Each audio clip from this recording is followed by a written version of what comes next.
Shalom, bertemu lagi dalam program Rhapsody of Reality TNI Malaysia.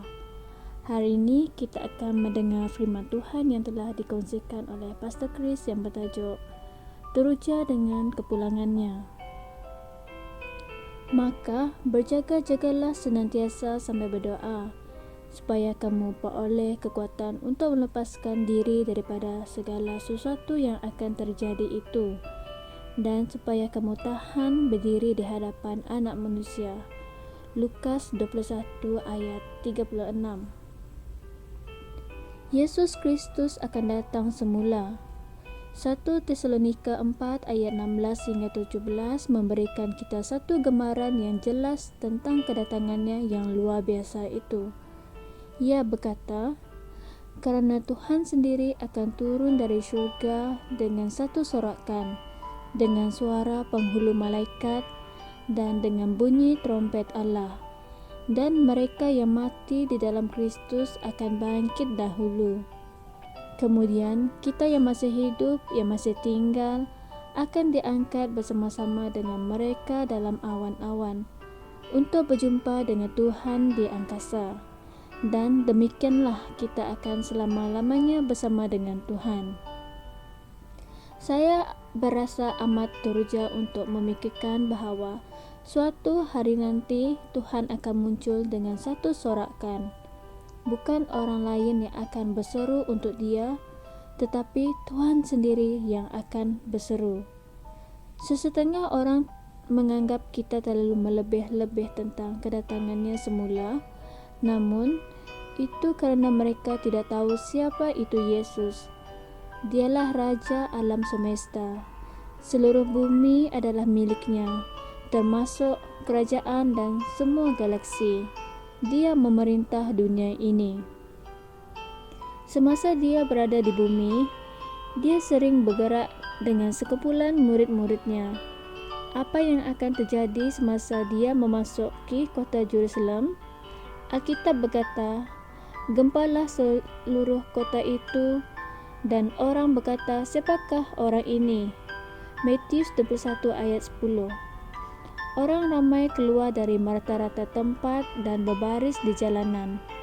Semua ini berlaku semasa dia menjadi anak domba yang akan dikorbankan. Bayangkan apa yang kamu fikirkan akan berlaku apabila dia datang semula sebagai Raja dan segala Raja dan Tuhan segala Tuhan. Hendaklah kamu diinspirasikan oleh langit baru dan bumi baru itu.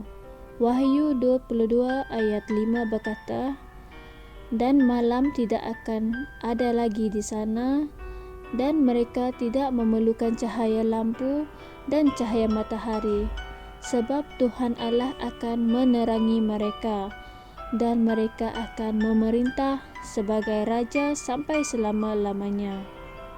Betapa mulanya perkara ini. Kami tidak mengikuti kisah-kisah dongeng yang direka dengan muslihat. 2 Petrus 1 ayat 16. Kami telah menerima kebenaran. Kami mempercayai kebenarannya dan hidup dalam kebenarannya. Apa yang kami sedang lakukan untuk Tuhan dengan menjangkau orang dengan Injil dan menyelamatkan nyawa di seluruh dunia bukanlah sia-sia. Kami sedang bersiap sedia untuk kedatangannya kembali. Dia telah memberitahu kami bahawa dia akan datang semula. Oleh itu, kami memberitahu semua orang. Inilah saat-saat terakhir di hari-hari yang terakhir ini, masa yang tinggal begitu singkat. Oleh itu, kami akan memenuhi penglihatannya dan menyediakan dunia untuk kedatangannya semula. Haleluya. Mari kita bersama-sama berdoa.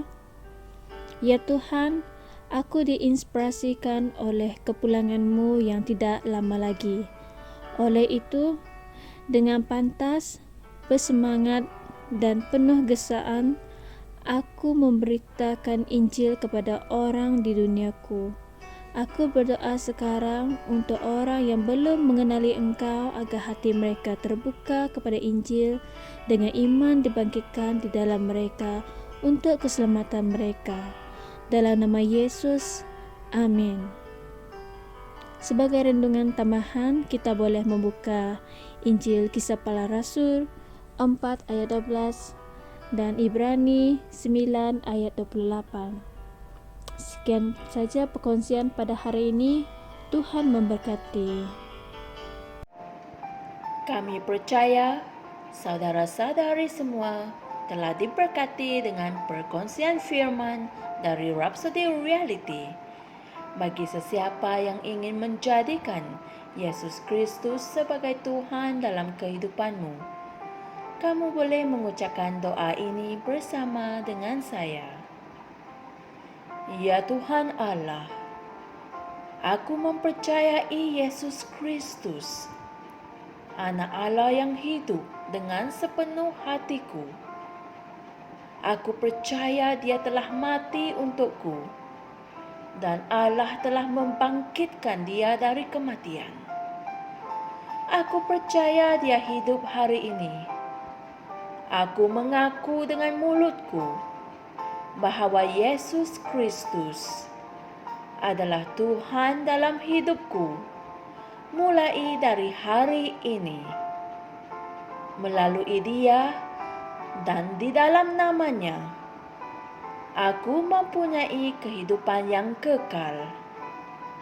Aku telah dilahirkan semula. Terima kasih Allah kerana menyelamatkan jiwaku. Aku sekarang adalah anak Allah. Haleluya. Tahniah, sekarang kamu telah menjadi anak Allah.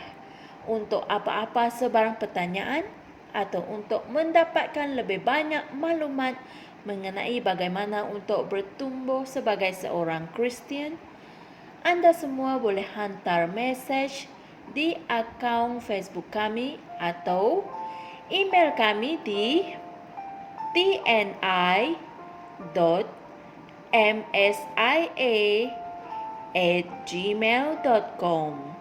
Sekali lagi, tni.msia@gmail.com. Tuhan berkati Anda semua.